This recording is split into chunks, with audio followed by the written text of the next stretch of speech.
With the warm weather finally arriving here in North Devon, at Charter Vets we thought we'd make you a video with some extra information about ticks. This area is particularly rife with ticks because it's quite poorly managed vegetation. There's lots of wildlife, things like red deer, there's semi-feral goats, so that's the perfect storm for ticks. But you can also get ticks in, say, urban parks where you've got roe deer and muntjac and rabbits and cats. When they go out into the fields and they're looking for voles and rabbits, they can pick up ticks around their head. And of course farmland where you get sheep and cattle. Ticks really are everywhere. Like a lot of parasites, ticks are amazing little animals. If they weren't so disgusting, we might love them. They come up to the top of vegetation when they're looking for a feed, and then they start waving their legs around. Now, ticks in their legs have got things called Haller's organs, and these organs can sense things like carbon dioxide.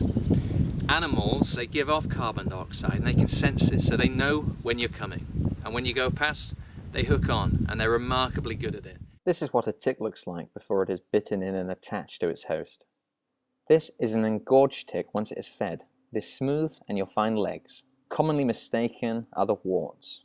These are often nodular, hairy and no legs. So why are we so worried about ticks then? What harm can they actually do to our pets? Well, if I was to say Borrelia burgdorferi, you'd probably think I might be talking about an Italian footballer prone to the odd misdemeanor. But actually that's the name of the bacteria that causes Lyme's disease. And ticks carry that bacteria and thus can transmit Lyme's disease. Now what is Lyme's disease? Well, Lyme's disease is a horrible infection which can cause all sorts of problems in us as well as our pets. It can affect the joints, so things like their elbows here will be attacked by Lyme's disease. And that can cause an arthritis, but that arthritis might cause lifelong problems.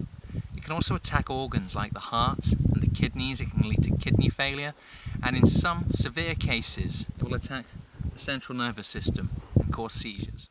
And ticks can also cause local infections where they bite due to other bacteria. By now, I'm really hoping you don't want your pet to be bitten by a tick, and you shouldn't want your pet to be bitten by a tick. Luckily there is help at hand. For dog owners, and this is what our boys have, we have Advantix. That's a monthly spot on. It's great.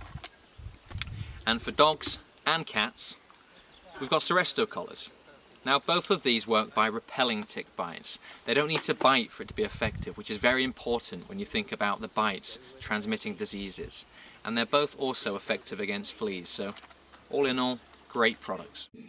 And if you do find an unwelcome hitchhiker on your pets, then perhaps best not to try and remove them at home, because if the head breaks off within the skin, they're slightly more prone to get infections. Bring them along to us here at Charter, where one of our friendly nurses can remove them free of charge.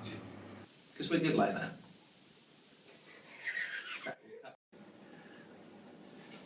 So what happens now? I'm afraid we really need to kill this. Different vets, vet nurses, pet owners have their own techniques. I personally like to put them in tissue and just squeeze them until they pop, but we don't need to see that.